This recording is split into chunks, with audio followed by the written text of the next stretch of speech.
आने वाले लोकसभा चुनाव में बड़े मियां तो बड़े मियां, छोटे मियां भी सुभान अल्लाह। अब आप पूछेंगे कि क्या चुनावी दिनों में मैं फिल्मी बातें लेकर बैठ गया, तो बता दूं कि मैं कोई अक्षय कुमार और टाइगर श्रॉफ की बात नहीं कर रहा, बल्कि मैं चुनावी मैदान के छोटे मियां और बड़े मियां का जिक्र कर रहा हूं। अब छोटों की फितरत तो होती ही है अपनी शरारत से बड़ों को परेशान करने की, तो इस चुनाव में भी छोटे मियां कुछ धमाका तो नहीं कर रहे, लेकिन चुनावी मैदान में आकर बड़े मियां की नाक में दम जरूर कर रहे हैं। नमस्कार, मैं हूं हरीश देवेकर और आप देख रहे हैं न्यूज स्ट्राइक। ये बड़े मियां और छोटे मियां फिल्मी नहीं हैं, लेकिन चुनावी बॉक्स ऑफिस पर दोनों हिट होने वाले हैं। ये बड़े मियां तो हैं कुछ बड़े और राष्ट्रीय दल जैसे बीजेपी और कांग्रेस। फिलहाल वापस बड़ा कद हासिल करने के लिए कांग्रेस संघर्ष कर रही है, लेकिन खेल से पूरी तरह बाहर नहीं है, इसलिए कांग्रेस को भी चुनावी खेल का बड़े मियां ही मानते हैं। और छोटे मियां हैं वो क्षेत्रीय दल जो पहले विधानसभा चुनाव में बहुत उछल कूद करते रहे। हाथ तो कुछ लगा नहीं, लेकिन कुछ सीटों का समीकरण जरूर गड़बड़ करवा दिया। अब वही हाल लोकसभा चुनाव में भी होने जा रहा है। इस चुनाव में भी कुछ सीटों पर क्षेत्रीय दल या छोटे दल आगे आ गए हैं। विधानसभा चुनाव के हालात और समीकरण कुछ अलग होते हैं, और वैसे भी क्षेत्रीय दल इतनी तादाद में और इतनी सक्रियता के साथ पहली बार विधानसभा चुनाव में उतरे थे, इसलिए वो किसे फायदा पहुंचाएंगे और किसे नुकसान, इसका आकलन चुनावी नतीजों के बाद ही हो पाएगा। लेकिन लोकसभा चुनाव में तो तस्वीर अभी हाल फिलहाल क्लियर दिख रही है, यानी साफ दिख रही है। मध्य प्रदेश की 29 लोकसभा सीटों में से 28 सीटों पर तो बीजेपी के ही खाते में हैं। उसमें भी कुछ ऐसी सीटें हैं जहां बीजेपी कई चुनावों से हारी नहीं है, या यूं कहें कि वो बीजेपी की सेफ सीटें हैं, जिसे देखते हुए कहा जा सकता है कि जहां जहां बीजेपी मजबूत है वहां वहां ये छोटे दल आकर वोट काटते हैं, तो उसका नुकसान सीधे बीजेपी को हो सकता है। और इसमें खजुराहो वाली सीट पर जो अभी नाटकीय घटनाक्रम हुआ है मीरा यादव का, तो एक सीट तो वॉक ओवर में मिल चुकी है।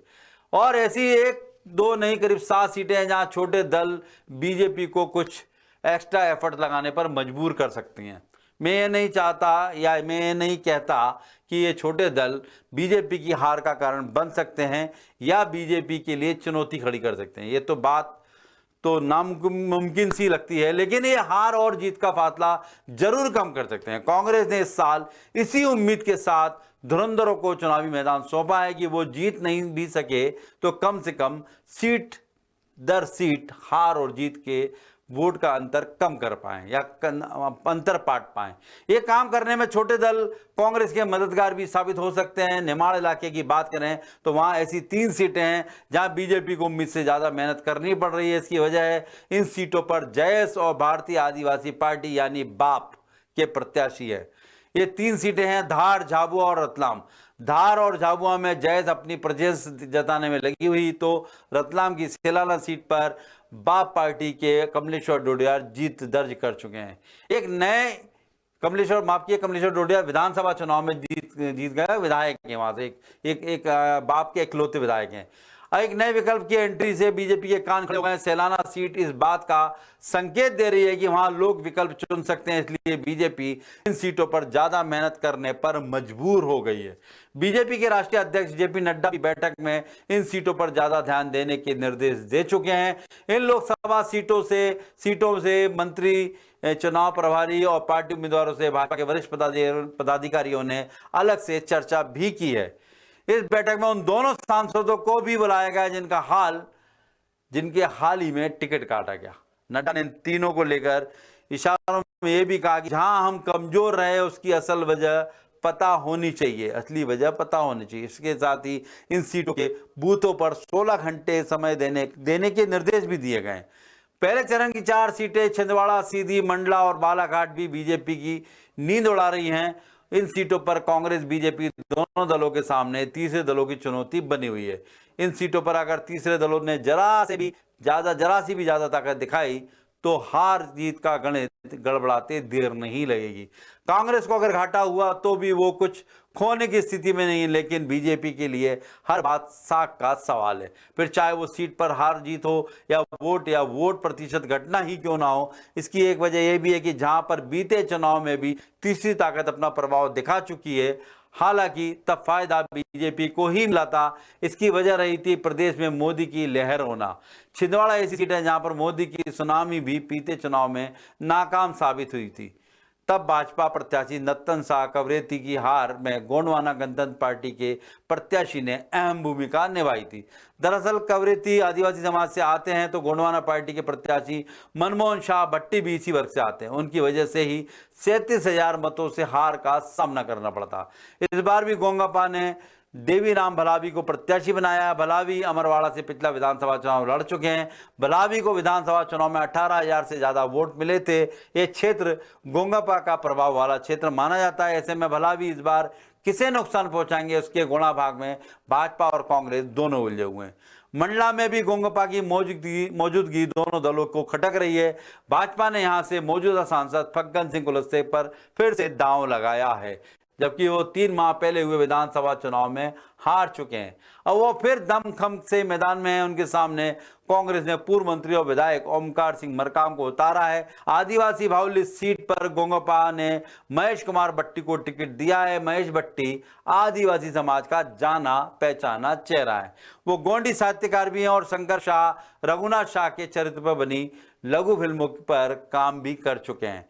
सरकारी नौकरी छोड़कर राजनीति में आए महेश ने मुकाबले को त्रिकोणीय कर दिया है। सीधी में भाजपा डॉक्टर राजेश मिश्रा को टिकट दिया है भाजपा ने। यहां पर भाजपा के ही पूर्व राज्यसभा सदस्य अजय सिंह बागी होकर गोंगपा से मैदान में उतर गए। उनकी तो वजह भाजपा के सामने मुश्किल खड़ी हो गई उनकी वजह से। इस सीट पर 32% आदिवासी मतदाता है। इसके साथ ही 11% दलित मतदाता है। ओबीसी और पटेलों की संख्या भी अच्छी खासी मानी जाती है। इसके बाद ठाकुर मतदाता है। अजय प्रताप ठाकुर हैं और आदिवासी मतों के सहारे ही चुनावी मैदान में उतरे। उनको मिलने वाले वोट भाजपा के खाते से कटने की संभावना है। बालाघाट की बात करें तो भाजपा ने मौजूदा सांसद की जगह भारती पारदी पर दांव लगाया है। भारती अभी पार्षद हैं, वे पिछड़ा वर्ग बिसेन समाज से आती हैं। वहीं कांग्रेस ने सम्राट सरस्वार को टिकट दिया है। सम्राट राजपूत वर्ग से आते हैं। दोनों ही प्रत्याशी वहां से पहली बार चुनाव लड़ रहे हैं। इस सीट पर बहुजन समाज पार्टी के टिकट पर मैदान में उतरकर कंकर मुंजारे ने मुकाबले को त्रिकोणीय बजा दिया है। मुंजारे पहले भी एक बार सांसद और 2 बार विधायक रह चुके हैं। उनकी पत्नी अनुभा मुंजारे कांग्रेस से विधायक है। मुंजारे पिछली बार भी बसपा से चुनाव लड़े थे। उन्होंने पिछली बार 85,177 मत हासिल किए थे। तब भाजपा को फायदा हुआ था और कांग्रेस को नुकसान उठाना पड़ा था। कुछ समय पहले तक लग रहा था कि प्रदेश की लोकसभा सीटों से कांग्रेस गायब ही हो जाएगी, लेकिन कांग्रेस के कैंडिडेट सिलेक्शन ने फिर कुछ सीटों पर मुकाबले को ट्विस्ट दे दिया है।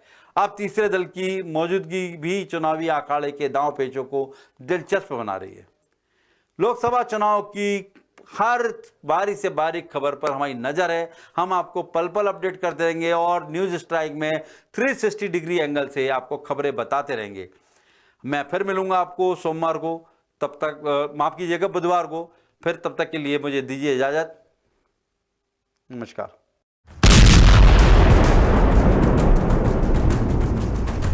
इसी मुद्दे से जुड़ा हुआ हमारा आज का सवाल है, क्या कांग्रेस से ज्यादा बीजेपी को जयस, बाप और गोंगपा का डर है?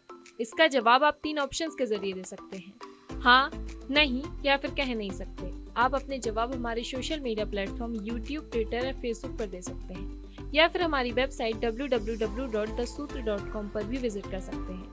पिछले एपिसोड में हमने आपसे पूछा था कि कमलनाथ का बूथ सबसे मजबूत, क्या छिंदवाड़ा में बीजेपी की होगी करारी हार?